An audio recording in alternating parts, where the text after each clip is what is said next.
Welcome to Mastering the Wilderness, an instruction series designed to provide you with the knowledge and skills necessary to meet, master, and most importantly, enjoy the challenge of the wilderness.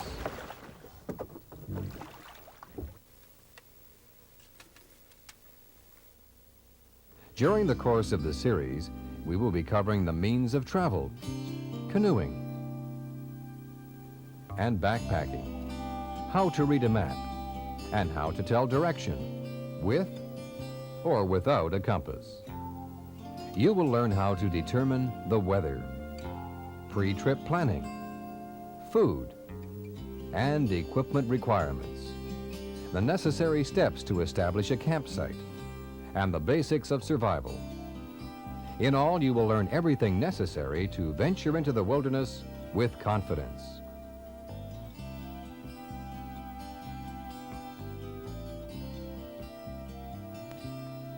As a successful trip doesn't just happen, we now turn to the basics necessary for travel and living in the wilderness. In this part of the series, we'll cover the planning, needs such as food, equipment, and implementation. All are essential for an enjoyable and fulfilling experience. Let's start with the initial planning. There are a number of things you must consider. The distance, which will depend on the age, condition, and experience of those traveling. Time allowed, type of terrain, and weather conditions. The latter will have a direct bearing on your food and clothing requirements.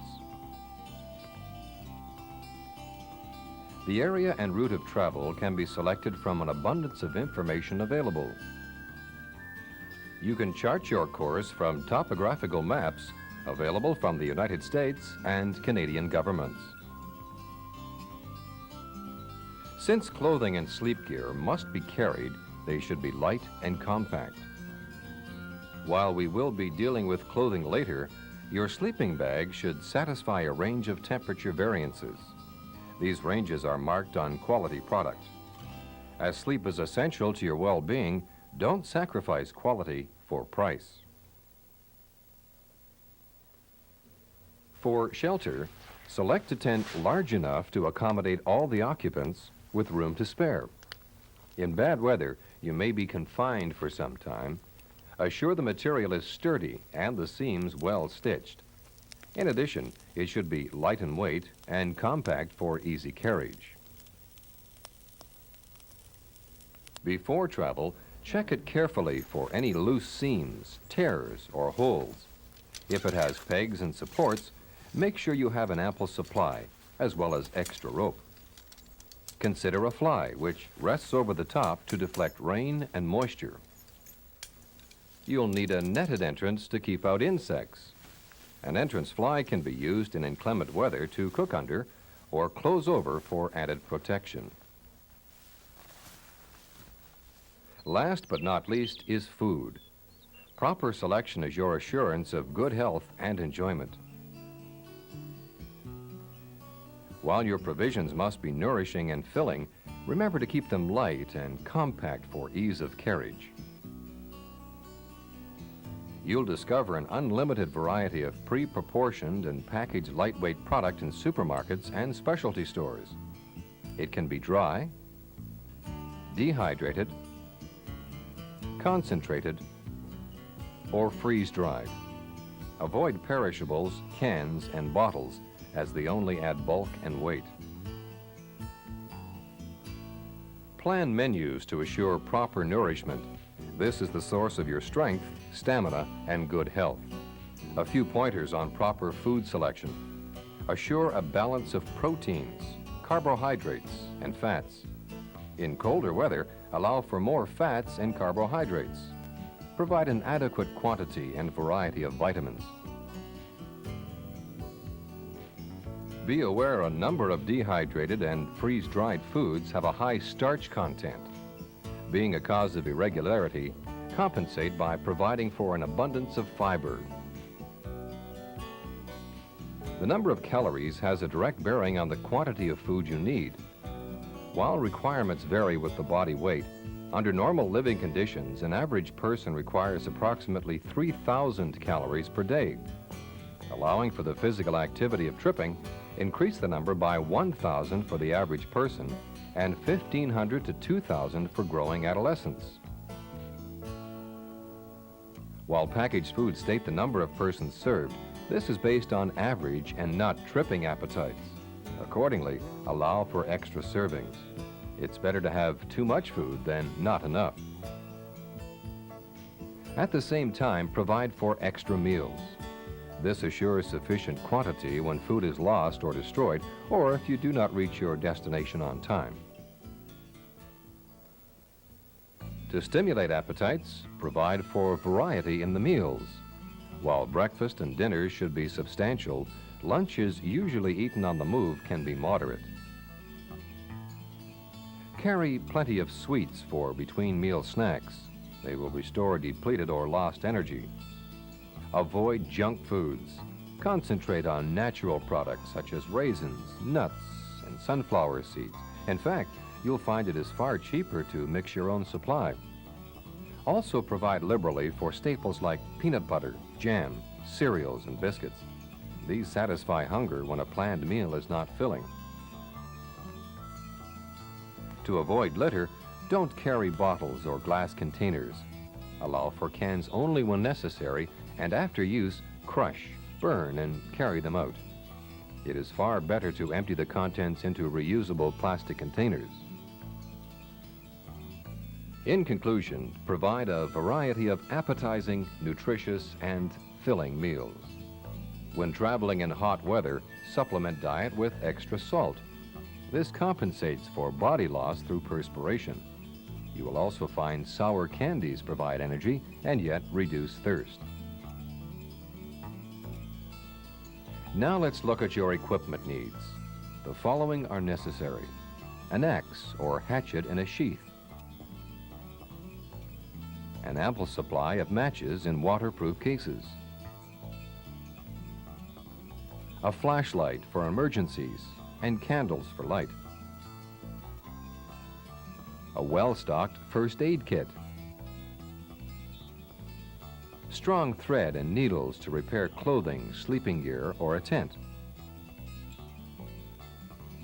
strong, lightweight rope which for ease of carriage can be tied to the outside of a pack, a Primus stove for extreme weather conditions, emergency heating, or when there is a ban on open fires, a small portable grill, cooking utensils with one pot large enough to wash dishes, and eating utensils, eating implements, light tear-resistant plastic sheeting for a cooking shelter or to cover equipment in bad weather, either a pocket or hunting knife, fire starter for extreme weather conditions and emergencies. This includes sterno, hexamine tablets, or Varsol-soaked sawdust. A map of the travel route, preferably in a waterproof case, and a compass. A folding saw. Light line and hooks for fishing. A liquid or paste insecticide, not pressure spray, if insects are in season. And finally, if room allows, a reflector oven and a trench shovel. If traveling by water, carry an extra paddle and life jacket for each canoe. These can be tied to the craft for ease in carriage over portages.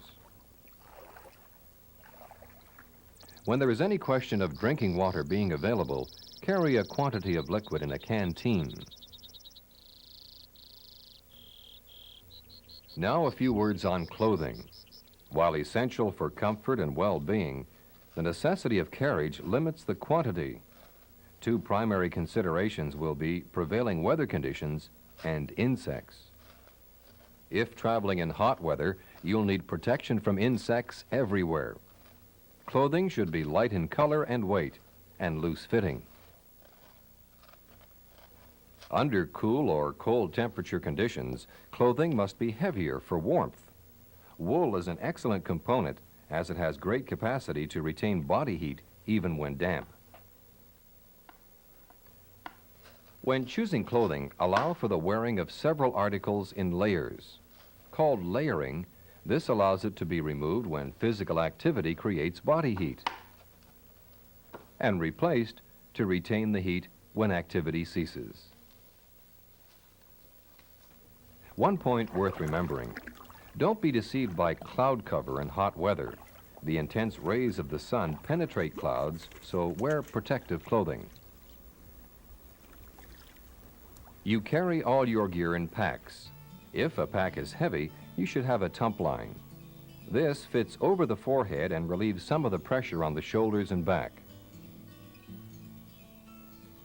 While frames are fine for backpacking, don't carry them in canoes. All gear except the tent and extra rope should go in packs. As they must be carried, maximize the contents and minimize the number. Pack light and compact. The tent can be tied to the top, while rope can be tied to the side.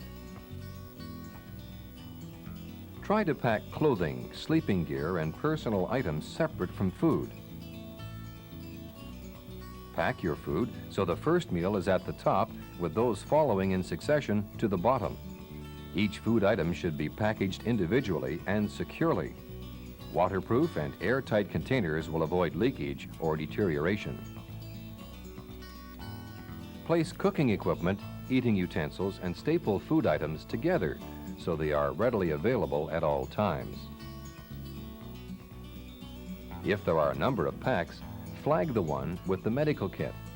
This will assure it is immediately available in case of an emergency. Test all your gear and make certain it is in good repair. Check carefully that everything necessary has been included. A few points on personal conditioning. While an extended wilderness trip is fun, it's not a walk in the park. Get prepared by building up to it gradually. Assure good physical condition before you start. That concludes our look at pre-trip planning. We have covered the basic considerations of distance, time, terrain, and weather, as well as requirements for shelter, sleep, nourishment, and body comfort. Remember the principle of layering. We have reviewed basic equipment needs and how to pack for travel. We are now ready to move on to tripping itself.